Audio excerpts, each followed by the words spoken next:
para sa ligtas sa paglalakbay ni Aida Gatbunton at Charles Raven Gatbunton, para sa kaligtasan ni Brian Toriano, Frederick Paz at Eliseo Dionisio, para sa maagang paggaling nila Dr. Luz Viminda Ona, Remedios Soan, Annalyn Balunsat, Angelica Banal, Josefa Logronio, Elizabeth Caballero, Meng Dizon, Rosalina Luna, Evelyn Dacumos, Josefina Malonzo, Teresita Uy, Jose Trinidad Cabrera, Caroline Bianca Camille Cartera, Angel Maxine Manjares, Uldarico Mercene, at Herminhildo Regala III.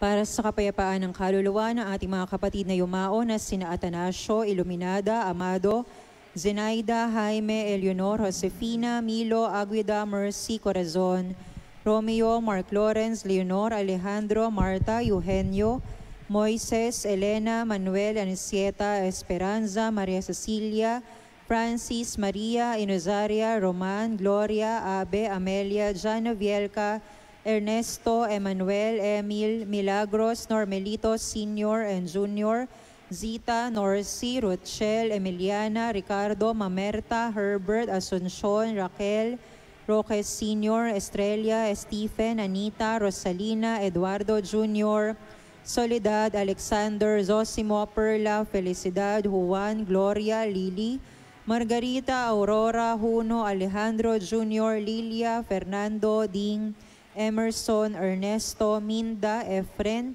Arnel, Alfredo, Winifredo, Manilin, Andres, Maria, Damian, Emmanuel, Cirilio, Aida, Alberto Sr., Anthony, Lorenzo,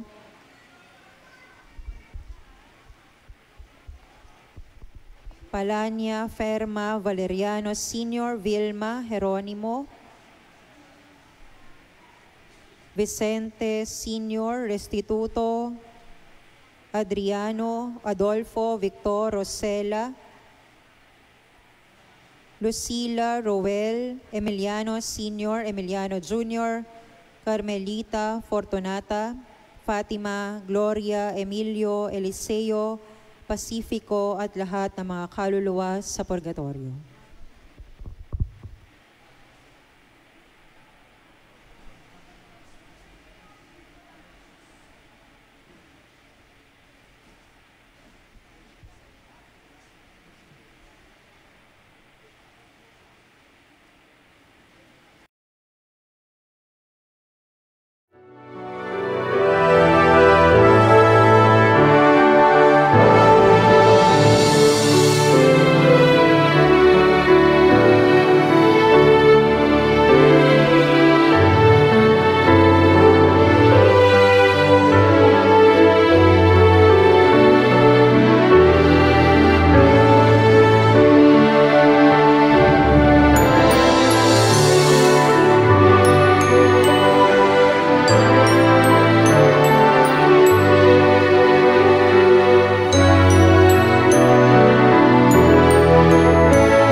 Sa pagtulong at pagdarasal para sa mga katutubong Filipino at sa mga nagdaranas ng malubhang kahirapan. Mamaya po ay mayroong second collection para sa apostolado sa mga katutubo. Turo ng simbahan. Ang pananalig kay Jesus ay nagdudulot ng kagalingan, pag-asa at bagong buhay.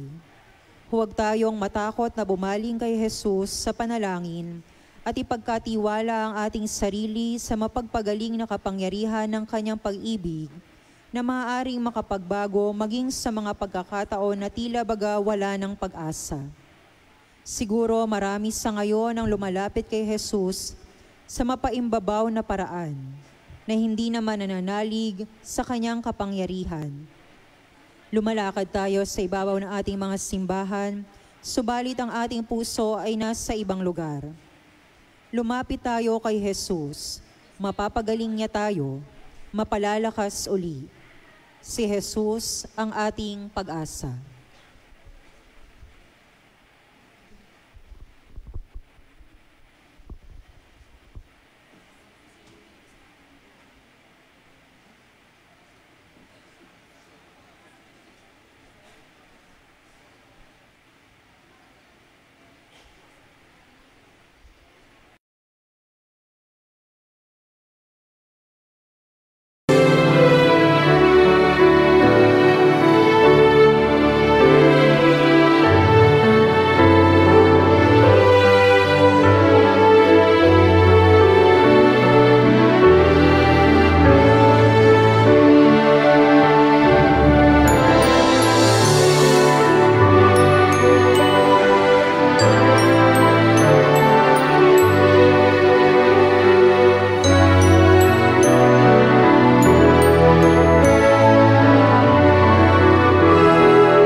Espiritu Santo.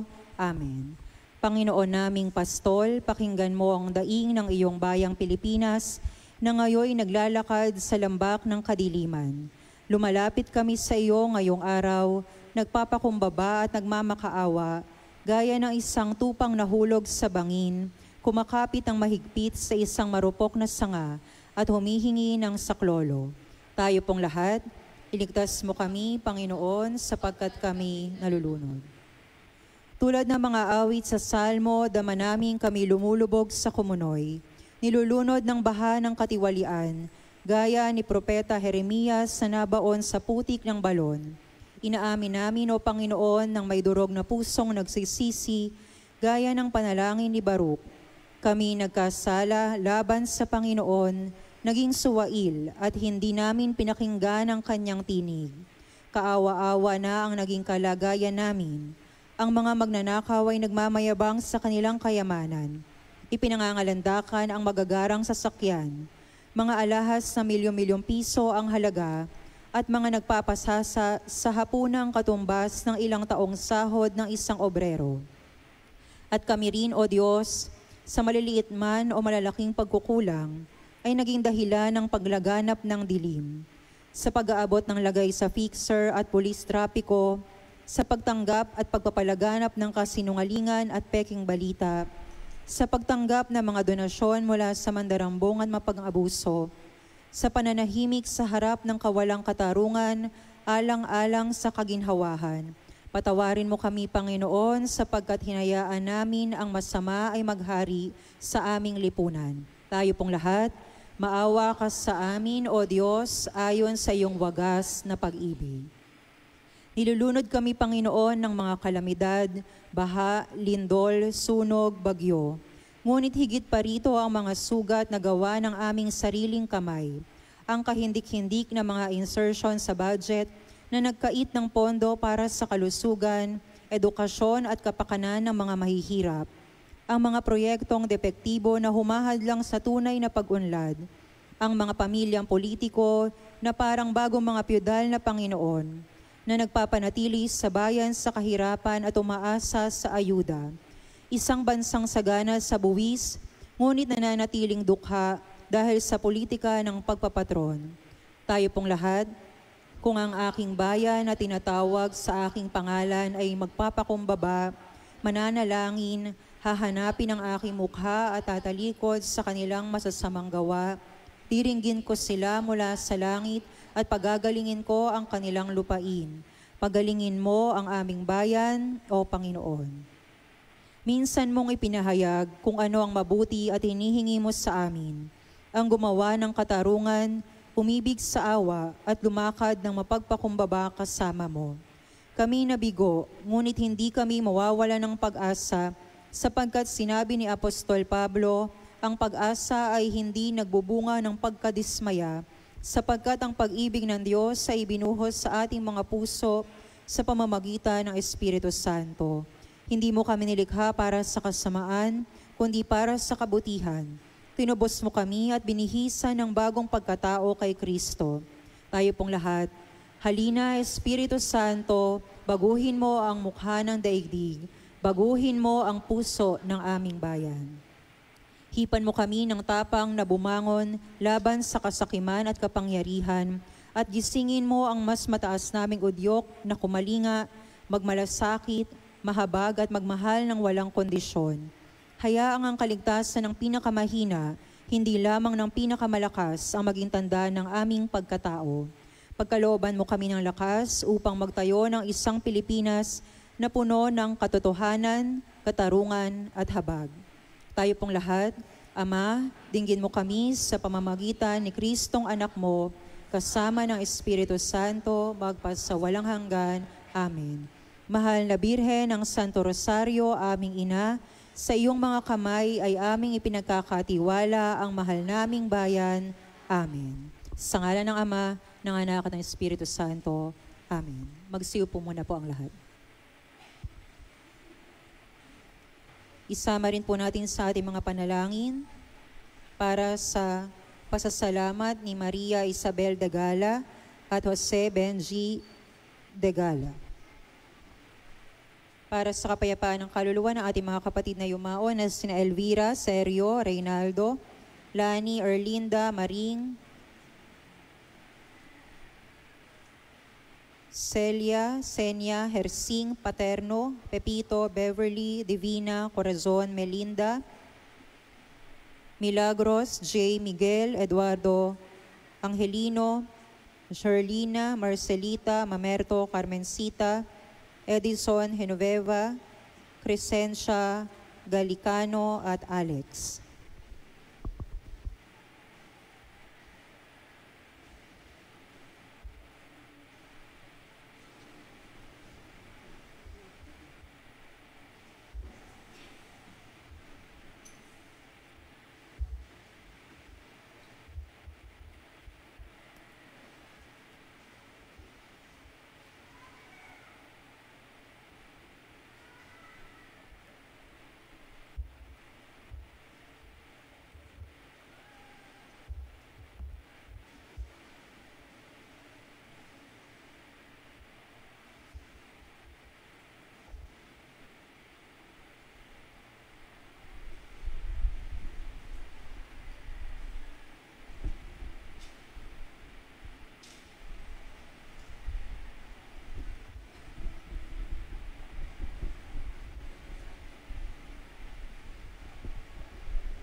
sa makiisa tayo sa pag-awit.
Sa ngalan ng Ama, ng Anak at ng Espiritu Santo. Amen.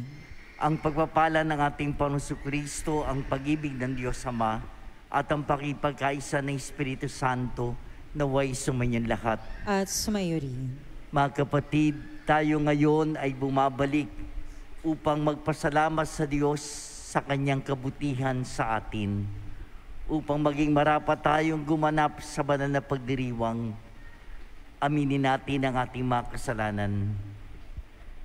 Inaamin ko sa makapangyarihan Diyos at sa inyong mga kapatid na lubhang nagkasala sa isip, sa salita at sa gawa at sa aking pagkukulang. Kaya sinasamo ko sa mahal na Birheng Maria, sa lahat mga anghel at mga banal, at sa inyong mga kapatid na kayo panalangin sa Panginoon nating Diyos. Kaawaan tayo ng makapangyarihan Diyos, patawarin sa ating mga kasalanan at patubayan tayo sa buhay na walang hanggan. Amen.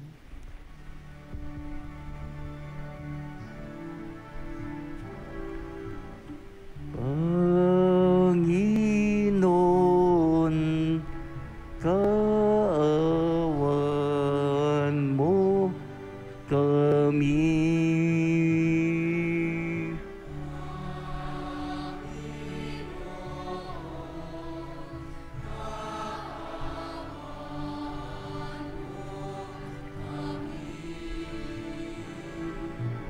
Kristo, kaawaan mo kami.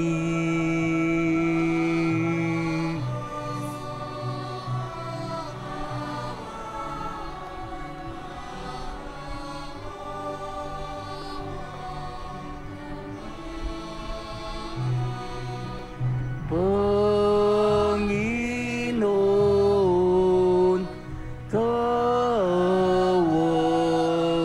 mo kami.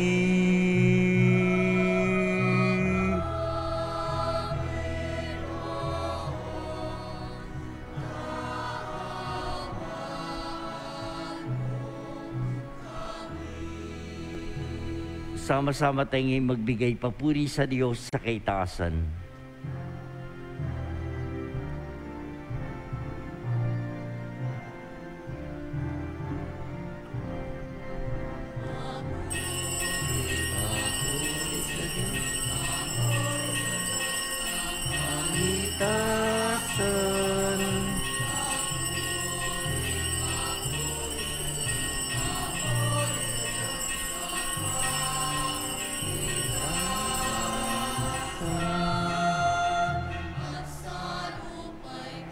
kapayapaan sa mga taong may mabuting kalooban.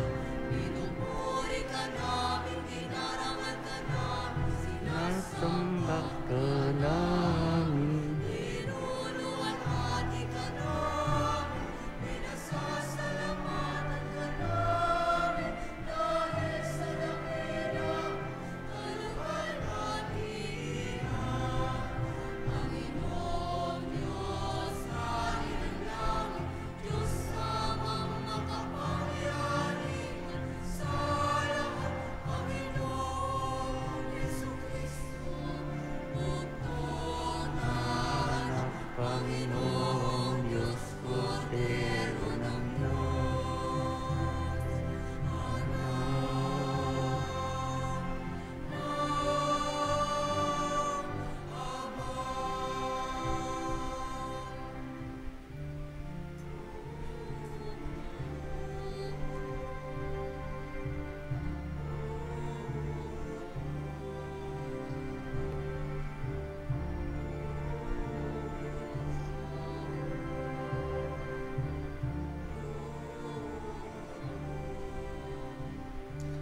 Ikaw na nag-aalis ng mga kasalanan ng sanlibutan.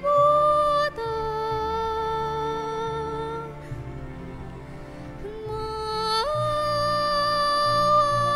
ka sa amin. Maawa ka sa amin.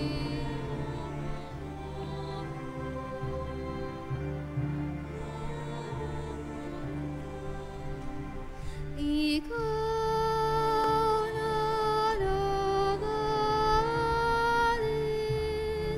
ng mga kasalanan ng sanlibutan.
Manalangin tayo.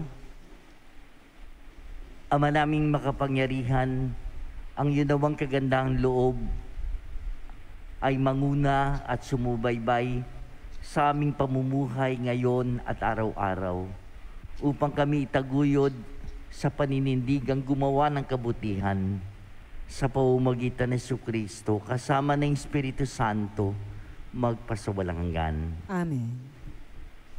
Pakinggan po natin ang pagpapahayag ng salita ng Diyos. Sa unang pagbasa, Nagpuri si Naaman sa Panginoon matapos niyang tamuhin ang kagalingan sa pamamagitan ni Eliseo. Ang salita ng Diyos mula sa ikalawang aklat ng mga hari. Noong mga araw na iyon, si Naaman ay lumusong sa ilog Hordan at lumubog ng 7 ulit. At tulad ng sinabi ni Eliseo, na naulis sa dati ang kanyang katawan at kuminis mula sa ketong ang kanyang balat, tulad ng balat ng sanggol. Si Naaman at ang kanyang mga kasama ay nagbalik kay Eliseo. Sinabi niya, "Ngayon napatunayan kong walang ibang Diyos sa ibabaw ng lupa, kundi ang Diyos ng Israel. Narito, pagdamutan ninyo itong maliit kong nakayanan." Ngunit sinabi ni Eliseo, "Buhay ang Panginoong Diyos na aking pinaglilingkuran. Hindi ako tumatanggap kahit ano." Pinilit siya ni Naaman, ngunit nagpakatanggi-tanggi siya. Dahil dito, sinabi ni Naaman, "Kung ayaw ninyo itong tanggapin, maari po ba naming kargahan ko ng lupa rito ang 2 kong kabayo? Mula ngayon, hindi na ako maghahandog sa ibang Diyos, maliban sa Panginoon." Ang salita ng Diyos. Salamat sa Diyos.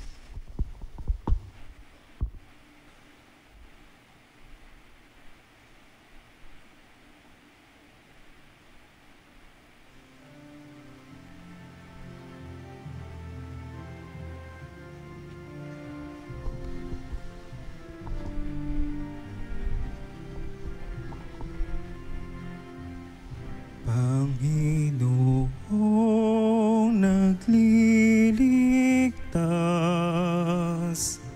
sa tanang pansay na hayag.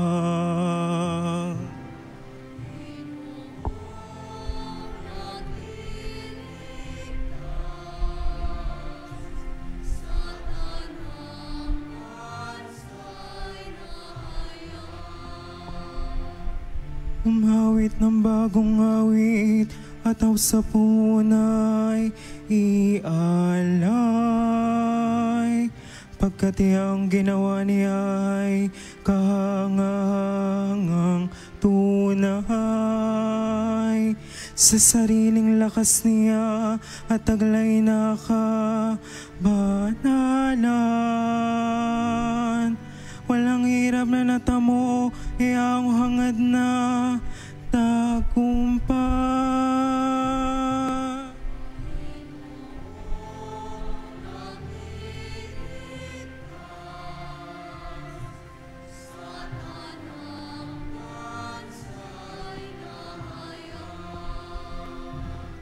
Ang tagumpay niyang ito'y siya na rin ang naghayag sa harap ng mga bansay, nahayagang pagliligtas. Ang pangako sa Israel,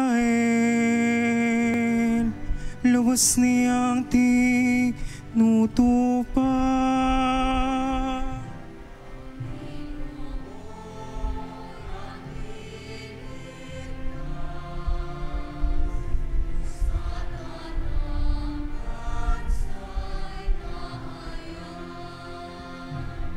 Tapat siya sa kanila at ang pag-ibig ay wagas. Ang tagumpay ng ating Diyos kahit sana'y namalas. Magkaingay na may galak, iyang lahat sa daigdig. Ampon ay buong galak na purihin sa pag-awit.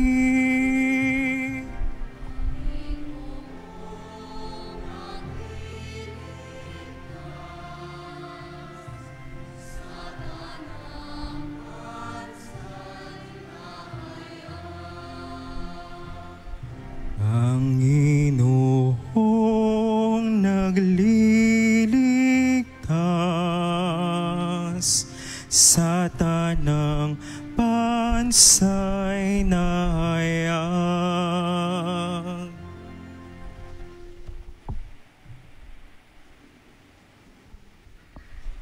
Sa ikalawang pagbasa, buo ang loob na ipinangangaral pa rin ni Apostol San Pablo ang mabuting balita ni Hesukristo sa kabila ng kanyang pagkakabilanggo.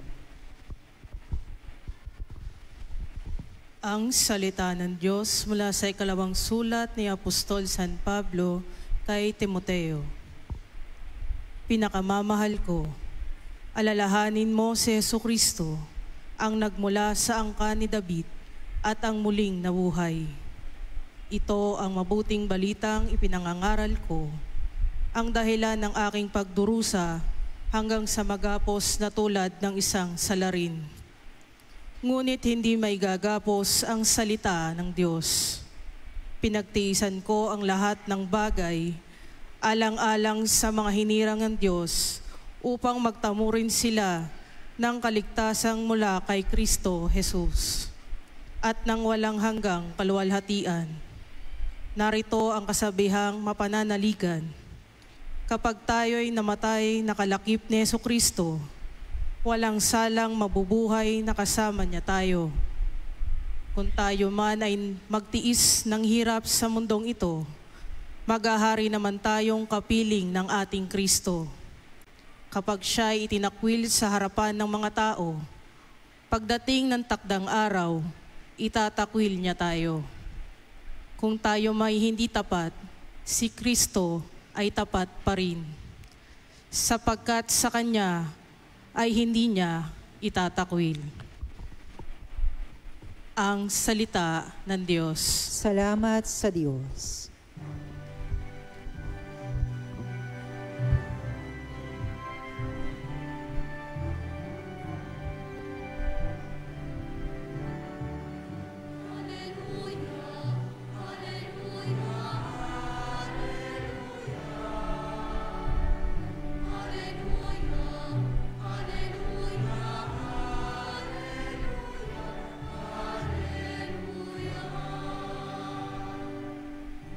Diyos na may nagpapangat, lagi tayong pasalamat kaysa ng kanyang anak.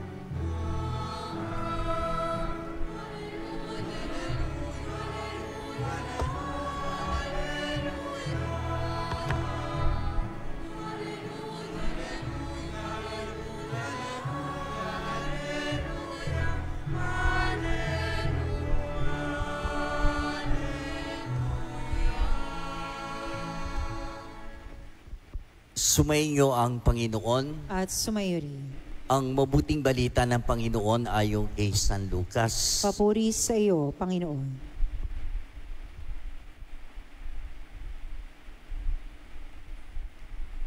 Nung panahon yun, sa paglalakbay ni Jesus patungong Jerusalem, nagdaan siya sa hangganan ng Samaria at Galilea. Nang papasok na siya sa isang nayon, siya'y sinalubong ng 10 ketongin. Tumigil sila sa malayo-layo at humiyaw ng, Jesus, Panginoon, mahabag po kayo sa amin. Nang makita sila, ay sinabi niya, humayo kayo at pakita sa mga saserdote. At samantalang sila'y naglalakad, gumaling sila. Nang mapuna ng isa na siya'y magaling na, nagbalik siyang sumisigaw na nagpupuri sa Diyos. Nagpatira siya sa paanan ni Jesus at nagpasalamat. Ang taong ito'y Samaritano. Hindi ba 10 ang gumaling? Tanong ni Jesus.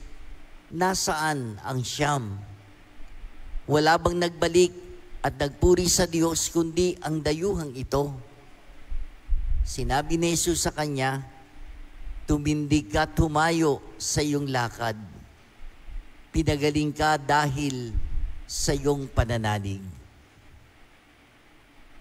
Mga kapatid, ang mabuting balita ng ating Panginoon. Pinupuri ka namin, Panginoong Heso Kristo.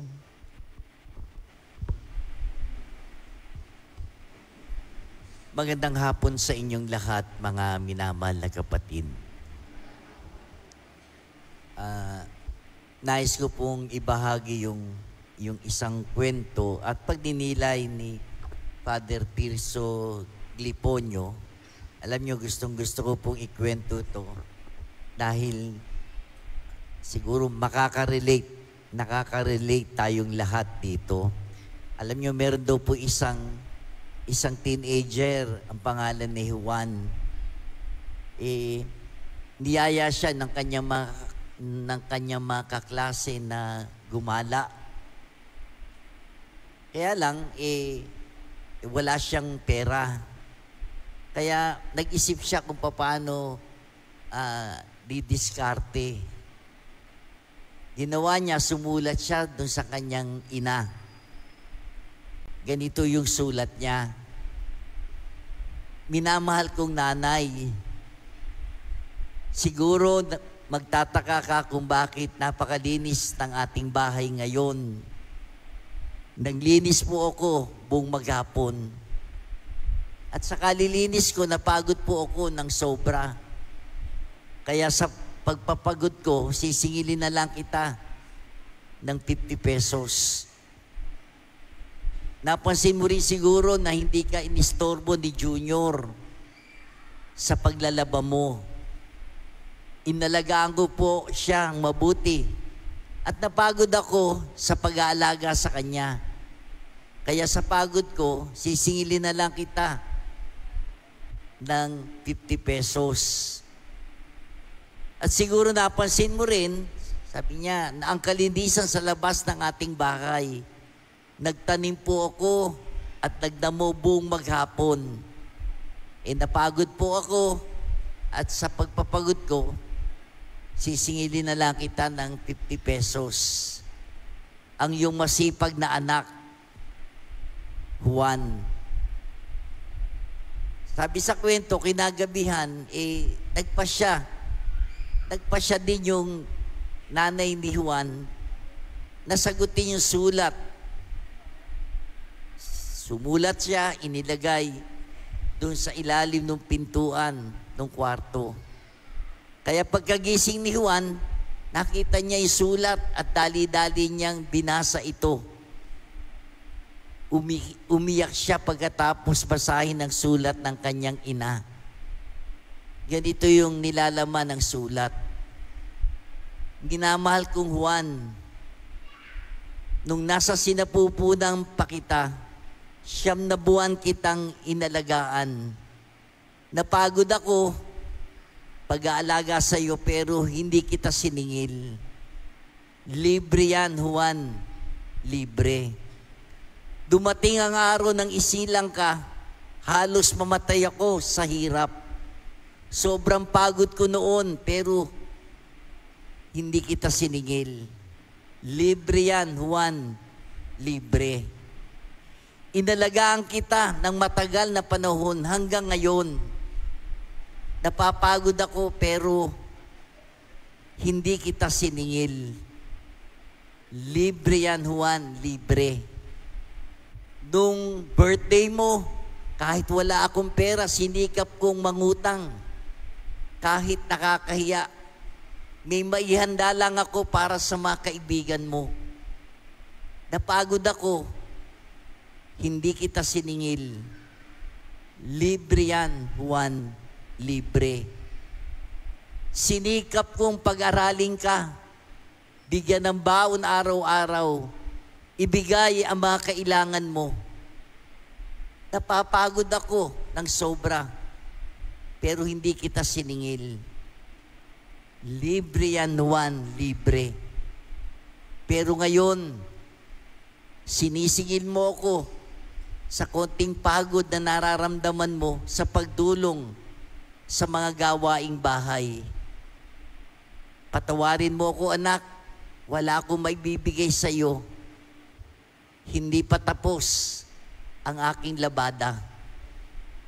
Ang nagmamahal mong ina, Juana. Mga kapatid, kung minsan ang pakikipag-ugnayan natin sa Diyos, sinusukat natin ayon sa mga ibinibigay niyang biyaya sa atin. At kung ang pakiramdam po natin, hindi pinakikinggan ng Diyos ang ating panalangin, pinanghihinaan tayo ng loob, at minsan nagagawa pa nga natin siyang sumbatan. Siya'y nagpapabaya sa atin. Para bagang ang Diyos pa ang may utang na loob sa atin. Sa kabilang dako naman, hindi nagkukulang ang Diyos sa atin. Araw-araw binibigyan niya tayo ng regalo ng buhay. Ang hininga, ang pagsikat at paglubog ng araw, ang ulan, karagatan at iba pa. Lahat ng ito bigay sa atin ng Diyos. Hindi pa ba sabat ang mga ito upang mapagtanto natin ang kabutihan ng Diyos? Nakakalungkot isipin na karamihan sa atin, tulad ni Juan sa kwento, hingi lang ng hingi at walang panahon upang magpasalamat sa Diyos. Kailan ba tayo huling nagpasalamat sa Diyos? Mas natatandaan siguro natin yung huling pagkakataon, humingi tayo sa Kanya kaysa magpasalamat. Ito rin ang karanasan ng ating Panginoong Hesus. 10 ketongin ang Kanyang tinagaling. Sa narinig po niyong Ebanghelyo mula kay San Lucas. Pero isa lang ang bumalik upang magpasalamat at magpuri sa Diyos. Siya'y isa pang Samaritano, isang taong tinuturing ng mga Hudyo na iba sa kanila. Hindi ganap ang kanilang pananampalataya. Siya pa ang marunong magpasalamat. Gayun din ang ginawa ni Naaman. Doon sa narinig po natin sa unang pagbasa mula sa Aklat ng Mga Hari. Si Naaman ay isang dayuhan. Siya'y nagpasalamat din sa Diyos o kay Yahweh. Si Naaman po ay isang magaling na general ng Syria, isang sundalo. Sundalo siya sa ikaratig bansa ng Israel na madalas na nakikipagdigmaan sa mga Israelita. May malaking problema ang general, si Naaman. Siya'y may sakit na ketong. Na noong unang panahon, wala pang gamot para sa ketong. Maraming mga kaaway ang natatalo ni Naaman, pero wala siyang magawa laban sa kanyang sakit na ketong. Minsan may isang bihag na Israelita na nakapagbalita na may propeta sa bayan ng Israel na nakapagpapagaling ng mga may sakit. Pumunta doon si Naaman. Nagpagamot siya kay propeta Eliseo. At yun po yung tagpo doon sa unang pagbasa. Sinabi sa kanya ni propeta Eliseo na lumubog ng 7 beses doon sa ilog ng Jordan. Ayaw sana ni Naaman na gawin yung sinabi sa kanya ng propeta dahil iniisip niya, doon sa lungsod ng Damasco, sa kanilang lugar, may mas magaganda at may mas malalaking mga ilog. Bakit siya doon sa Israel? Doon sa ilog Jordan siya. Sa ilog Jordan siya lulubog. Wala siyang nakitang dahilan. Bakit gagaling siya doon sa ilog ng Jordan? Mabuti na lang at napakiusapan siya nung kanyang mga kasama. Lumublob siya doon sa ilog ng Jordan 7 beses. At pagkaahon niya, sabi po doon sa pagbasa, ang kanyang balat ay kasing linis at kasing sariwa na tulad ng balat ng isang sanggol. Bumalik siya kay Eliseo. May dalang mga regalo, 10 karwahe na puno ng magagandang mga damit, mga salapi, at mamahaling bato. Sa lahat ng iyong walang tinanggap si Eliseo. Tinanggihan niya. Hindi naman siyang nagpagaling, kundi ang Diyos nilang si Yahweh. Sa tagpo, nakiusap na lamang si Naaman kay Eliseo na kukuha siya ng 2 karwahe na mga lupa sa bayan ng Israel. Dadalhin niya ito sa bayan ng Syria. Mula ngayon, kay Yahweh na siya sasamba at maghahandog ng alay, hindi na sa ibang Diyos. Dahil sa si Yahweh ay ang Diyos ng Israel, sa lupa lamang ng Israel siya maaaring sambahin. Kaya doon sa Syria, magdadasal si Naaman sa lupa na galing sa Israel. Nakita ni Naaman na ang dapat pasalamatan ay hindi si Propeta Eliseo na isang instrumento lamang. Ang dapat talagang pasalamatan ay ang Diyos, at ang paraan ng pasasalamat ay ang paghahandog ng alay at ang pagsamba sa Kanya. Ganon din ang ginawa ng Samaritano. Yung Samaritanong pinagaling ni Jesus sa kanyang ketong. Siya'y bumalik kay Jesus, lumuhod sa harap niya, at nagpuri sa Diyos. Kinilala ng Samaritanong ito na si Jesus ay ang Diyos. Diyos lang ang may kapangyarihan. At si Jesus ay ang Diyos. Ang Diyos lang ang makapagpapagaling ng ketong. Pinapunta ni Jesus ang 10 ketongin sa mga saserdote sapagkat sila ang magpapatotoo na wala na talaga silang ketong. Si Jesus ang nagpagaling, ang mga saserdote ang magpapatotoo na sila'y magaling na. Gumaling silang lahat.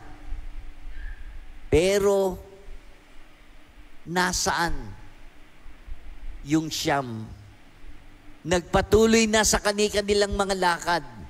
Natanggap na nila ang kanilang hiniling. Nakalimutan na nila ang nagbigay. Mga kapatid, hindi ba ganyan din tayo? Kapag may problema, lapit at tawag tayo sa Diyos. Kung hindi mabigyan agad, reklamo tayo sa Kanya. Kapag natulungan na tayo, nakakalimutan na natin na bumalik at magpasalamat sa Kanya.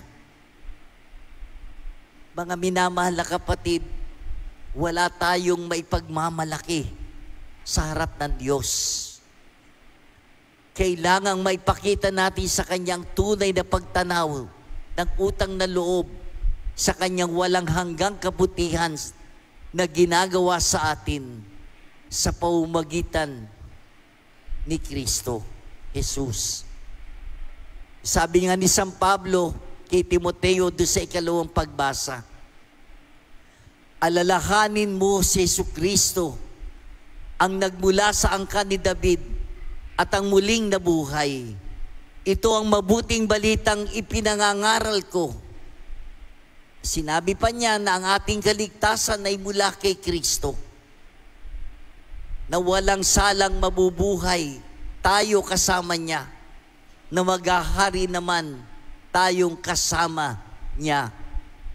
Kaya marapat lamang ang taus-pusong pasasalamat ay ibigay sa Kanya.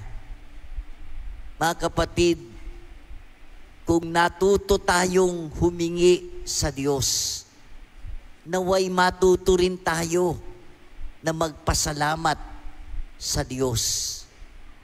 ang pagtitipon natin sa hapong ito sa banal na Eucharistia, ang ating pagtulong sa ating kapwa, lalo tigit sa nangangailangan, mga konkretong halimbawa ng pagpapahayag natin ng pasasalamat. Dahil ang mga bagay na tunay na mahalaga sa ating buhay, hindi nabibili ng salapi. Ito'y galing sa kabutihan ng Diyos. Hindi siya naniningil. Libre yan, kapatid. Libre yan.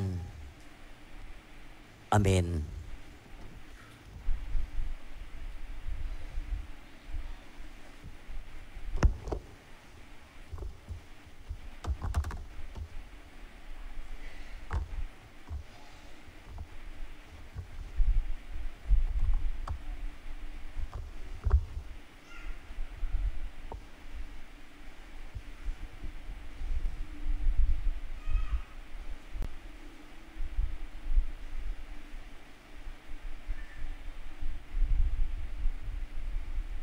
Ipahayag natin ang pananampalataya. Sumasampalataya ako Sa Diyos, sa mga makapangyarihan sa lahat, na may gawa ng langit at lupa.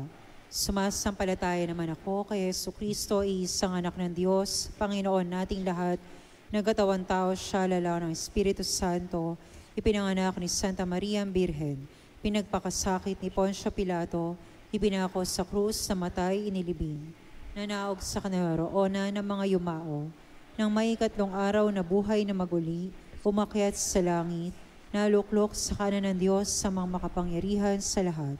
Doon magmumula ang paririto at uhukom sa nabubuhay at ang matay na tao. Sumasampalataya naman ako sa Diyos Espiritu Santo, sa banal na simbahang katolika, sa kasamahan ng mga banal, sa kapatawaran ng mga kasalanan, sa pagkabuhay na maguli na ng matay na tao, at sa buhay na walang hanggan.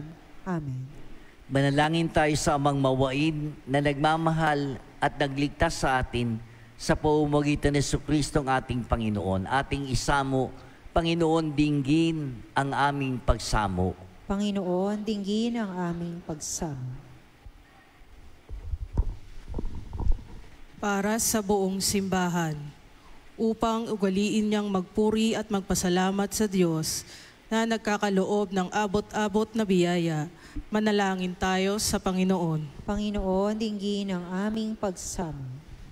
Para sa mga mamamayan ng ating bansa, upang tanawin nilang utang na loob sa Diyos ang biyaya ng kalinangan, pananampalataya, kalikasan at kalayaan, manalangin tayo sa Panginoon. Panginoon, dinggin ang aming pagsamo.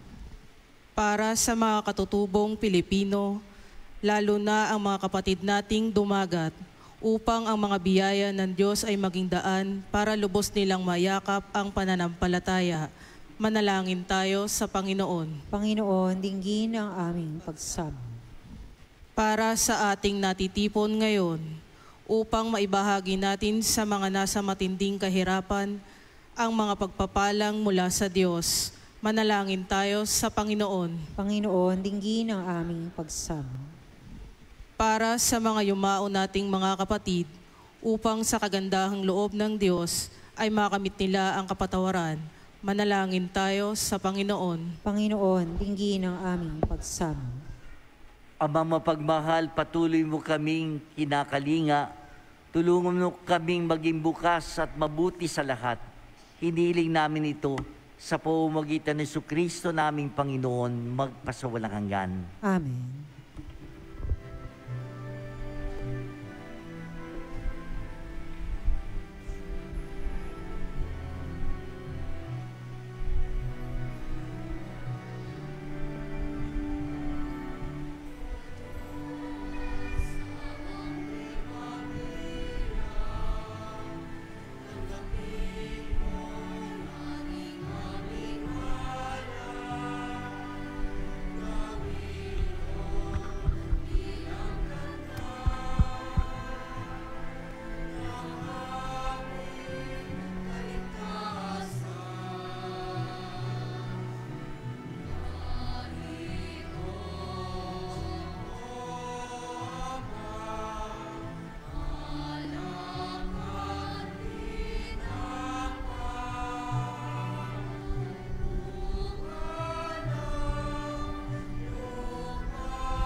Mga kapatid, manalangin kayo upang itong ating sakripisyo ay maging kalugod-lugod sa Diyos Amang makapangyarihan. Tanggapin nawa ng Panginoon itong paghahain sa iyong mga kamay, sa kapurihan niya at karangalan, sa ating kapakinabangan at sa buong sambayanan niyang banal. Ama namin lumikha, tanggapin mo ang aming mga panalangin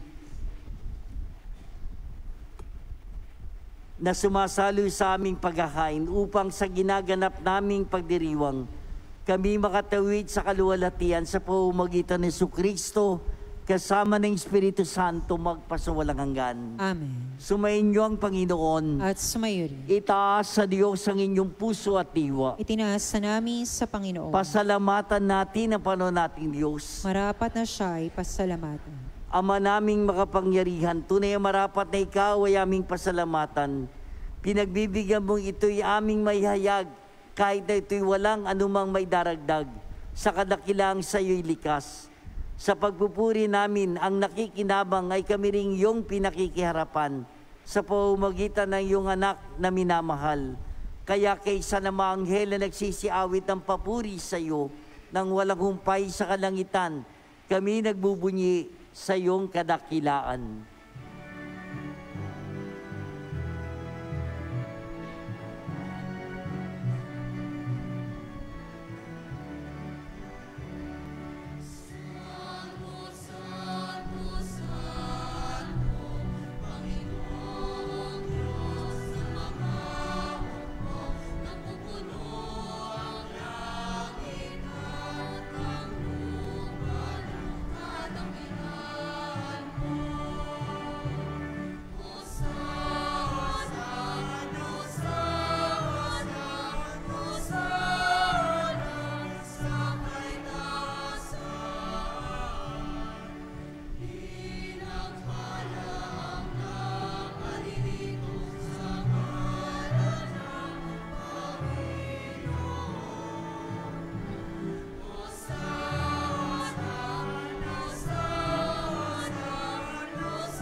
Ama naming banal, ikaw ang bukalta ng kabanalan, kaya't sa pamamagitan ng Espiritu, gawin mong banal ang mga kaloob na ito upang para sa amin maging katawan at tugo ng aming Panginoong Jesucristo. Bago niya pinagtiis ang kusang loob na maging handog, hinawakan niyang tinapay, pinasalamatan kanya, pinagati-hati niya yun, inyabot sa kanya malagad at sinabi, tanggapin niyo lahat ito at kanin. Ito ang aking katawan na ihahandog para sa inyo.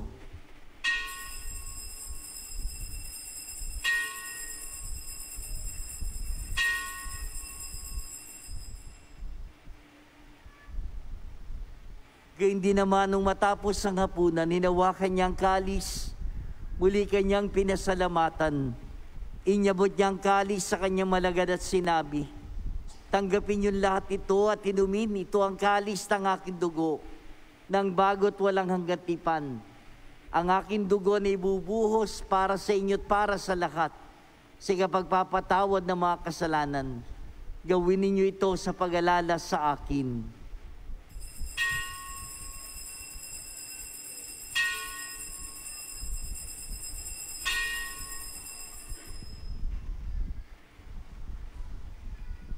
Ipagbunyiin natin ang misteryo ng pananampalataya.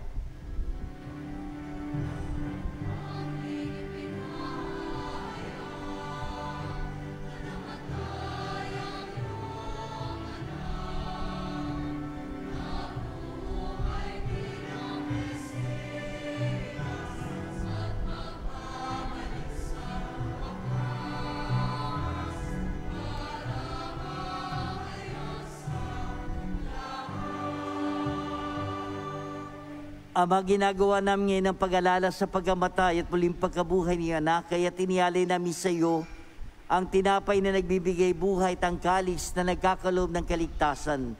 Kami nagpapasalamat dahil kami minarapat na tumayo sa harap mo para maglingkod sa iyo. Sinasamo namin kami magsasalo-salo sa katawan na tugo ni Kristo'y mabuklod sa pagkakaisa sa pamamagitan ng Espiritu Santo. Ama, lingapin mo yung simbahang laganap sa buong daigdig. Puspusin mo kami sa pag-ibig. Kay San Leon naming Papa at ni Dennis naming Obispo ng Tanang Kaparian. Alalahanin mo rin ang aming mga kapatid na nahimlay, na may pag-asang sila'y muling mabubuhay, gayon din ang lahat ng mga pumanaw. Kawan mo sila at patuloyin sa kaliwanagan. Kawan mo at pagindapatin kaming lahat na makasalo sa iyong buhay na walang wakas. Kaysa na malabiring Maria na ng Diyos, ng kanyang kabiyak ng puso si San Jose, kaysa na maapostol, lahat ng mga banal, si San Isidro, na namuhay dito sa daigdig ng kalugod-lugod sa iyo. May pagdiwang nawa namin ang pagpupuri sa kararangal mo sa pamamagitan ng anak naming Panginoong Kristo. Sa pamamagitan ni Kristo, kasama niya at sa Kanya, ang lahat ng parangal at papuri ay sa iyo, Diyos sa makapangyarihan, kasama ng Espiritu Santo, magpasawalang hanggan.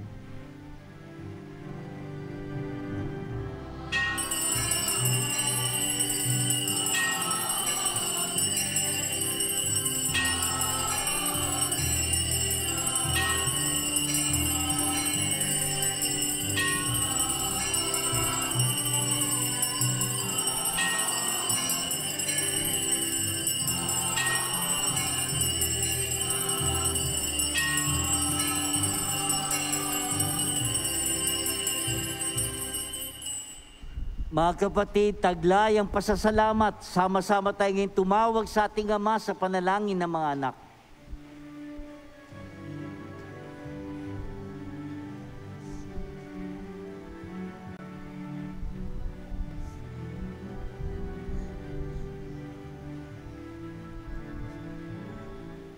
Ama namin, sumasalangit ka, sambahin ang ngalan mo, mapasa amin ang kaharian mo, sundin ang loob mo, dito sa lupa para nang sa langit. O kami ngayon ng aming kakanin sa araw at patawarin mo kami sa aming mga sala. Papatawad namin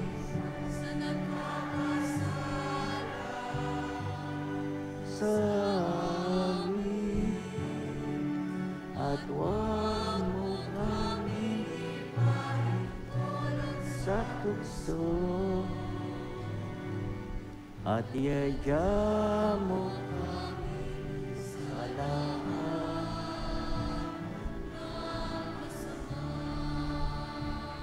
Iniling namin kami adya sa lahat na masama, pagkalooban ng kapayapaan araw-araw, iligtas sa kasalanan, iliyo sa lahat ng kapahamakan, samantalang aming pinananabikan ang dakilang araw ng pagpapahayag ng tagapagligtas naming si Jesucristo.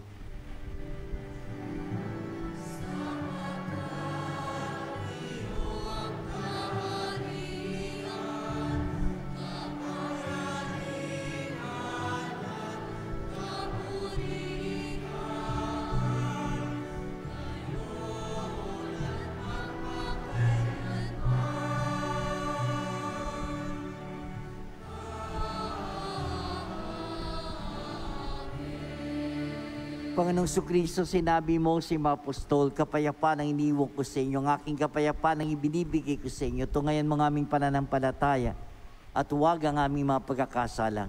Pagkalooban mo kami ng kapayapaan at pagkakaisa ayon sa iyong kalooban, kasama ng Espiritu Santo magpasawalang hanggan. Amen. Kapayapaan ng Panginoon ay sumainyong lahat. At sumayo rin. Ibahagi natin ngayon ang kapayapaan ng Panginoon sa isa't isa. Magbatian tayo.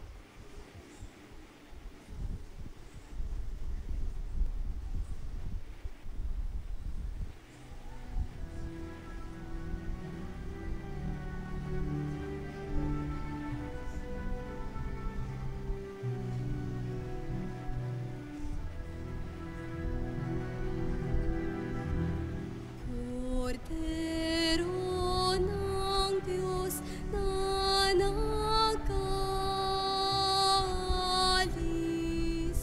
ng mga kasalanan ng sanlibutan, maawa ka sa amin.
Narito si Jesus, siya na nagbibigay ng lahat sa atin. Mapapalad tayong lahat na tinatawagan sa kanyang banal na piging. Panginoon, hindi ako karapat-dapat na magpatuloy sa iyo, ngunit sa isang salita mo lamang ay gagaling na ako.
Panalangin kay San Isidro Labrador. Ama naming makapangyarihan, nagpapasalamat kami sa iyong walang hanggang kabutihan sa katauhan ng aming patrona sa San Isidro Labrador. Siya ang aming halimbawa sa buhay kabanalan at tapat na paglilingkod sa iyo. Matularan nawa namin ang kanyang pagiging matiyaga upang kami ay makaganap sa aming mga tungkulin ng may katapatan, kasipagan at pagmamahal. Siya ang nagpatunay na ang pagsasikap na may kalakip na pananampalataya ay magdudulot ng kabanalan. Ama naming mapagmahal, itinataas namin sa iyo ang aming pamayanan at parokya na aming ipinaampon sa pamamatnubay at pagkalinga ng aming patron na si San Isidro Labrador. Nawa ito ay mabuklod sa diwa ng pagtutulungan at pagmamalasakit sa bawat isa. Magkaroon din nawa kami ng maalab at dalisay na pagmamahal sa banal na misa upang kami ay mahubog sa buhay kabanalan para sa ikadadakila ng iyong ngalan. Sa tulong ng iyong biyaya at sa panalangin ng aming patron na si San Isidro Labrador, nakikiusap kami na pagkalooban mo ng taimtim na pag-ibig sa iyo upang patuloy kami na magsikap na isabuhay ang aral ng aming pananampalataya na may malinis na kalooban at matiwasay na pamumuhay sa araw-araw. Hinihiling namin ito sa ngalan ni Jesucristo na nabubuhay at naghahari kasama mo at ng Espiritu Santo, magpasawalang hanggan. Amen. San Isidro Labrador, ipanalangin mo kami. Magsiyo po muna po ang lahat. Ngayon po ay magkakaroon tayo ng second collection para sa Linggo ng Katutubong Pilipino. Ang halagang malilikom ay mapupunta sa Episcopal Commission on Indigenous People, isang ahensya ng Catholic Bishops' Conference of the Philippines na may layuning tulungan ang mga katutubo sa ating bansa na maipahayag at maipaglaban ang kanilang mga hangarin, pakikibaka at karapatan bilang mga kultural na komunidad. Mayroon din silang tungkulin sa pagbuo at pag-uugnay ng 45 Indigenous Peoples Apostolates na direktang nakikipag-ugnayan sa mga katutubong komunidad sa iba't ibang dioceses sa ating bansa. Maraming salamat po sa inyong pakikibahagi at pakikiisa sa mga gawaing ito.